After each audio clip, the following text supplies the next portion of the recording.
अस्सलाम वालेकुम CSS and PMS aspirants, I hope you all are doing well. तो आज की इस वीडियो में आप लोगों के साथ पाकिस्तान अफेयर की कंप्लीट गाइडेंस शेयर करूंगी। बहुत सारे स्टूडेंट मुझे कह रहे थे कि पाकिस्तान अफेयर को जो है वो किस तरह से हम डिवाइड करें और कैसे जो है इसका स्टार्टअप लें। तो आज मैं आप लोगों को कंप्लीट इसके बारे में start A to Z complete आप लोगों को जो है वो गाइड कर दूंगी कि इसको आपने कैसे लेके चलना है, और आपका सिलेबस भी कंप्लीट हो जाएगा और अच्छे से पेपर भी आप जो है वो पास्ट पेपर भी रिवाइज कर सकते हैं। तो सबसे पहले मैं आप लोगों को इसका सिलेबस दिखा दूं। यहाँ पे ये मैंने डेस्कटॉप साइड में ओपन किया था, तो यहाँ से आपको इजीली जो है वो नज़र आ जाएगा।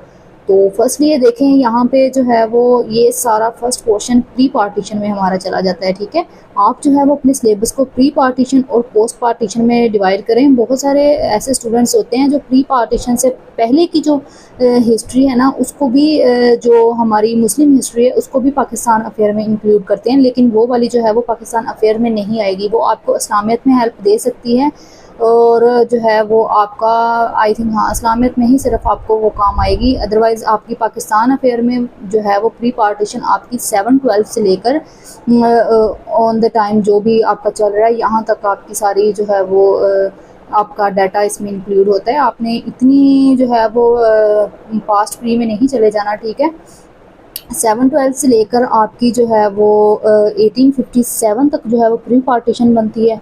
उसके बाद 1857 से लेकर जो है वो अब तक जो है वो सारी पोस्ट पार्टीशन बनती है।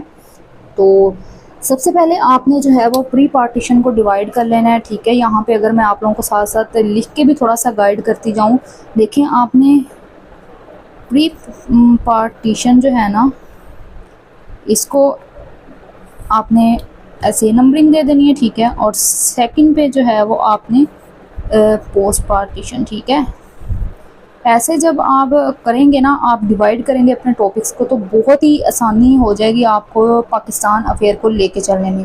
प्री पार्टीशन में आपने सारी 712 से लेकर 1857 यानी कि जो वॉर ऑफ इंडिपेंडेंस थी हमारी फर्स्ट, उस तक जो है वो हमारी सारी प्री पार्टीशन हो जाती है। उसके बाद जो पोस्ट पार्टीशन है वो 1857 से लेकर जो अब तक है, आप 2024 या कुछ लोग जो हैं वो इसको 1947 तक भी कंसीडर करते हैं, लेकिन मैं कहती हूँ कि प्री पार्टीशन जो है वो हमारी पूरी लास्ट तक चलनी चाहिए। ठीक है, तो इसमें सारी ये आ जाती है।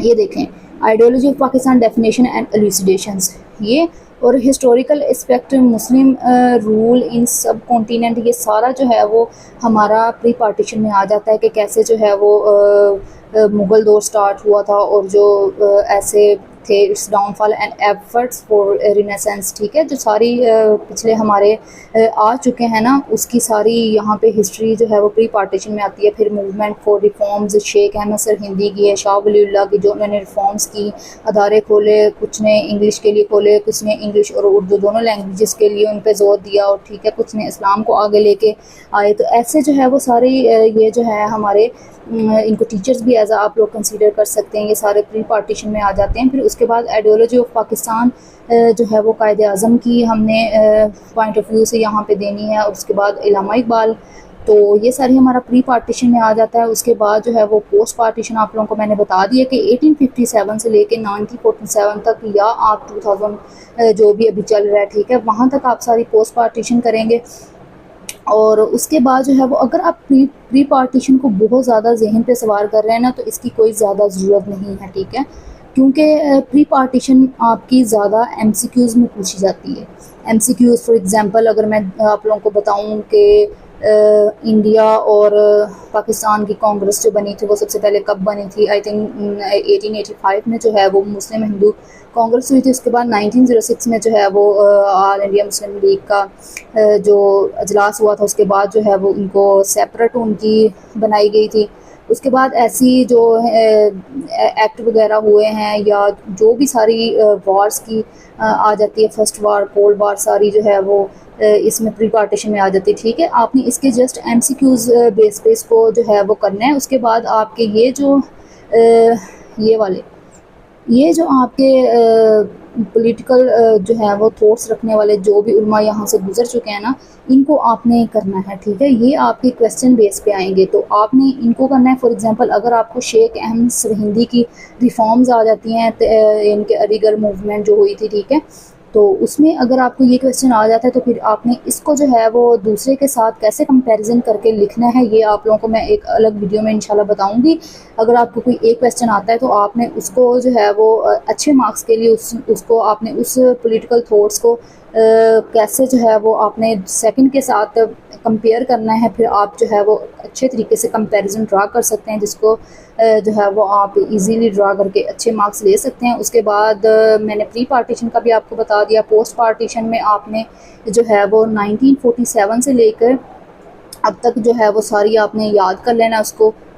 और उसके बाद सोर्सेज की अगर मैं बात करूँ ना, तो मैंने ये वाली बुक नोवा नेशनल ऑफिसर्स एकेडमी की थी, तो मैंने इसको ही किया था। इसमें ऑलमोस्ट सारे जो है वो हमारे पास टॉपिक्स जो है वो कंप्लीट इसमें जो है वो दिए हुए हैं। ये देखें, मुस्लिम का डाउनफॉल कैसे हुआ था, उसके बाद ये सारे जो हैं वो इसमें टॉपिक्स आपको प्री और पोस्ट पार्टीशन के सारे दिए हुए हैं। तो ये देखें, मैंने इसको जो है वो अच्छे तरीके से कर लिया था। ऑलमोस्ट मेरा इसमें से सारा पेपर जो है वो अच्छे से कंप्लीट कवर हो गया था। मुझे कोई भी ऐसी प्रॉब्लम नहीं हुई कि मैंने जो है वो जस्ट एक बुक पढ़ी हुई थी कि मुझे लग रहा था कि मैंने क्वेश्चन में उनको जो है वो अटैम्प्ट नहीं कर पाऊँगी, तो ऐसा कुछ भी नहीं हुआ था, ठीक है। आप एक बुक रखें, एक सोर्स रखें, कोई ज़रूरत नहीं है आपको 3 से 4 बुक्स लेने की या ढेरों बुक्स लेने की। कुछ स्टूडेंट्स होते हैं उनको आदत होती है बुक्स का लेकर ढेर लगा देते हैं, उनको पढ़ते नहीं है, ठीक है।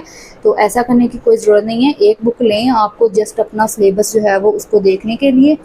और बीपीएससी का ये एफपीएससी का पेपर जो है वो ये सिलेबस पकड़ें और बस एक बुक पकड़ें और उसको जो है वो तैयारी आप स्टार्ट कर दें। बहुत सारी ऐसे अकेडमीज़ हैं और वेबसाइट्स हैं जो आपको प्री और पोस्ट पार्टीशन की बुक्स या आपको जो है वो पीडीएफ फॉर्म में जो फ्री में जो है वो ऐसी दे देती हैं, जिससे आपको जो है वो इजीली आसानी हो जाती है कि आप प्री पार्टीशन और पोस्ट पार्टीशन की डेट्स वाइज जो है वो एमसीक्यूज़ अच्छे तरीके से याद कर लें, ठीक है।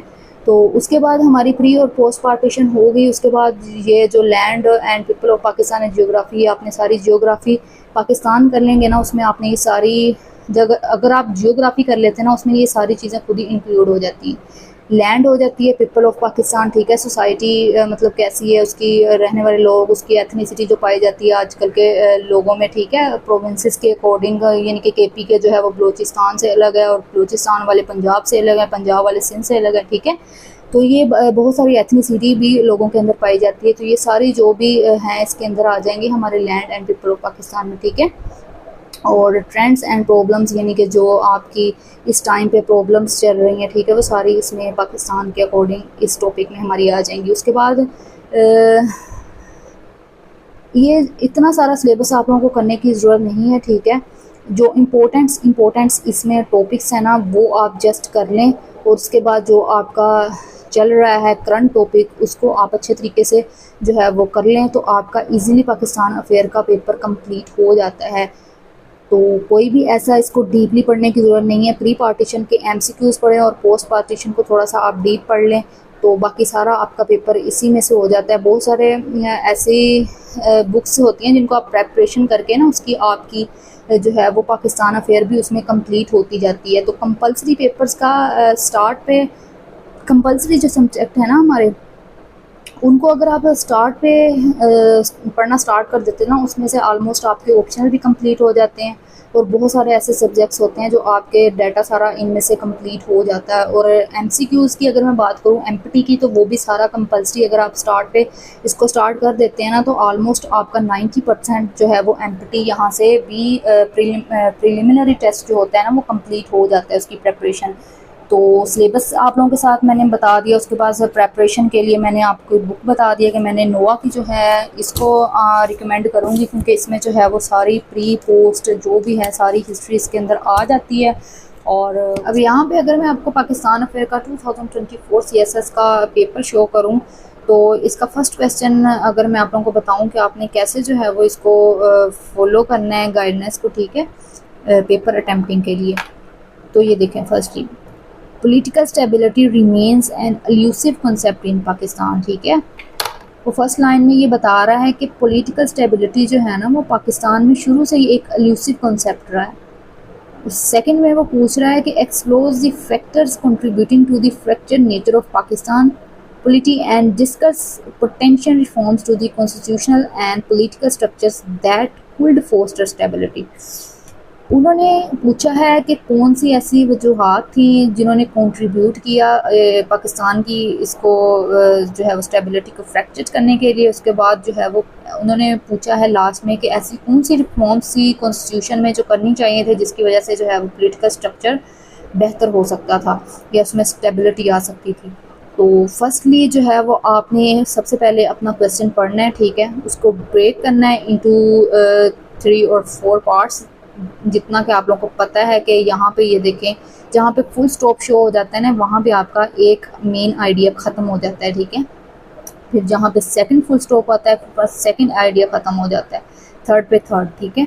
फर्स्ट पे आपने देखना है कि political stability remains an elusive concept in Pakistan. इसमें थोड़ा सा प्री पार्टीशन का पोस्ट पार्टीशन का जो है वो 1947 से 2000 तक आपका जो भी पॉलिटिकल स्टेबिलिटी रही है जो है वो आप लोगों को पता है कि मार्शल लॉज लगते रहे हैं और कोई भी ऐसा लीडर नहीं आया था जिसने अपना टेन्योर पूरा किया हो, ठीक है। तो ये भी बहुत सारे जो है वो एक आप कह सकते हैं कि वेरियस फैक्टर्स थे behind the political stability in Pakistan. तो ये आप थोड़ा सा लिखेंगे। उसके बाद आपने जो है वो इसके फ्रैक्चर्स लिख देने, मतलब कि क्यों जो है वो कौन से ऐसे फैक्टर्स थे जो कंट्रीब्यूट जिन्होंने किया इसको नाम मेंटेन रखने में, ठीक है। और उसके बाद आपने कोई वे फॉरवर्ड बता देने हैं कि कैसे जो है वो इसको बेहतर किया जा सकता था। तो ये 3 चीज़ें आपने जस्ट इस क्वेश्चन में लिखनी है। बहुत सारे स्टूडेंट्स जो है वो अगर मैं इस क्वेश्चन की एग्जांपल दूँ ना, तो फॉर एग्जांपल अगर आप political stability remains elusive concept in Pakistan, इसमें आप जो है वो सारी की सारी प्री पार्टीशन घुसा देंगे, ठीक है। बहुत सारे स्टूडेंट्स जो है वो इंट्रोडक्शन ही इतना लंबा लिख देते हैं कि जब लास्ट में मेन चीज़ की बारी आती है, मेन पॉइंट्स की, मेन आर्ग्यूमेंट्स की बारी आती है, तो वहाँ पे उनके पास या टाइम ख़त्म हो जाता है या उनके पास जो है वो ऐसा नॉलेज ही उनके दिमाग में नहीं आ पा रहा होता है क्योंकि उन्होंने सारा जो है वो इंट्रोडक्शन में ही लिख दिया होता है, ठीक है। तो ऐसा आपने नहीं करना। जिस चीज़ पे मेन फोकस करना है ना वो आपका सेकंड पार्ट होता है। ये तो उन्होंने खुद ही बता दिया ना, पॉलिटिकल स्टेबिलिटी जो है वो शुरू से ही एल्यूसिव कॉन्सेप्ट रही है पाकिस्तान के लिए, तो इसको आपने ज़्यादा जोर नहीं देना है, इसमें थोड़ा सा आपने डालना है इंट्रो। उसके बाद सारे का सारा आपने मेन जो है वो आर्ग्यूमेंट्स और आपने जो है वो फैक्टर्स इसके बिहाइंड जो थे वो लिखने हैं और उसकी आपने अपने जो है वो आर्ग्यूमेंट्स दे देने हैं कि किस वजह से जो है वो किन जो है वो फैक्टर्स को फॉलो करके इनको बेहतर किया जा सकता था या फिर जो है वो स्टेबिलिटी लाई जा सकती थी पाकिस्तान में, ठीक है।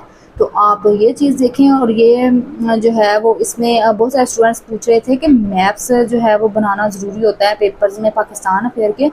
तो देखें इसमें जो है वो इस क्वेश्चन में मैप तो नहीं आ रहा है, ठीक है। बहुत सारे स्टूडेंट्स ने इसमें भी मैप्स बनाए होंगे, मैं ये बात गारंटी से कह सकती हूँ क्योंकि बहुत सारे टीचर्स कहते हैं कि मैप्स बनाने से आपकी जो है वो प्रेजेंटेशन अच्छी आ जाती है और उसके बाद जो है वो आप लोगों को नंबर भी अच्छे मिल जाते हैं। देखिए मैप्स बनाएं, ज़रूर बनाएं, मैं तो कहती हूँ बनाएं, लेकिन जिस क्वेश्चन में आपको नीड है जस्ट उसमें बनाएं। आप हर क्वेश्चन में मैप्स घुसेड़ने ना लग जाया करें। देखें अब इसमें मैप्स का कोई ये क्वेश्चन में मैप का कोई तुक्की नहीं बनता है, शुरू से ही तुक नहीं बनता, शुरू से लेके लास्ट तक कोई तुक नहीं बन रहा कि इसमें आप मैप ड्रा करते हैं, ठीक है। मैप मोस्टली करंट अफेयर में ड्रा किए जाते हैं, वो भी जिस क्वेश्चन में आपको नीड हो, या CPAC का कोई क्वेश्चन आ जाता है या कोई आप ग्राफ्स इकोनॉमिक के रिलेटेड आपका क्वेश्चन आ जाता है, उसमें आप ग्राफ्स बना लें, ठीक है।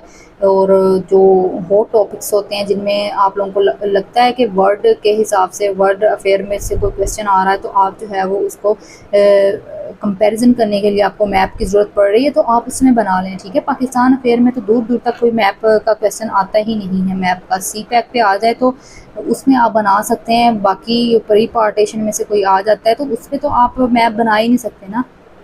तो काइंडली इन चीज़ों को फॉलो किया करें और जो मेन चीज़ पूछी गई होती है ना बस उसी को फॉलो किया करें। बाकी अगर आप FPSC की एग्जामिनर रिपोर्ट देखें ना उसमें भी यही चीज़ बार बार उन्होंने फेलियर की रेशियो बताई गई है कि जो चीज़ क्वेश्चन में पूछी जाती है ना स्टूडेंट्स उस चीज़ को फॉलो नहीं करते, बाकी अपनी ही बोंगियाँ मारते रहते हैं इसमें पेपर्स में, ठीक है।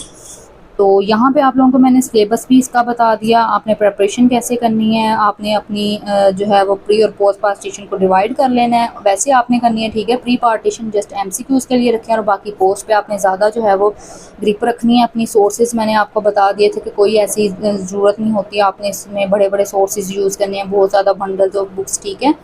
तो बाकी ऑथेंटिक आपने डाटा पढ़ना है और जो नीड है जिस उसको देखें, ज़्यादा आपको सिलेबस से बाहर जाने की ज़रूरत नहीं है, सिलेबस के अंदर से ही आपके क्वेश्चन आते हैं। ये अलग बात है कि वो घुमा फिरा के दे देते हैं, लेकिन चीज़ वही होती है, आपको टैकल करना आना चाहिए पेपर को, ठीक है। उसके बाद पेपर एनालिसिस में मैंने आपको बता दिया कि कैसे जो है वो आपने इसकी प्रेजेंटेशन करनी है और कैसे इसको क्वेश्चन को जो है वो देख के आपने करना है, ठीक है। बाकी इंशाल्लाह मैं बाकी पेपर्स के बारे में भी आप लोगों के साथ डिस्कशन करूँगी इंशाल्लाह। अपनी दुआओं में याद रखिएगा। आज की वीडियो में बस इतना ही। अल्लाह हाफिज़।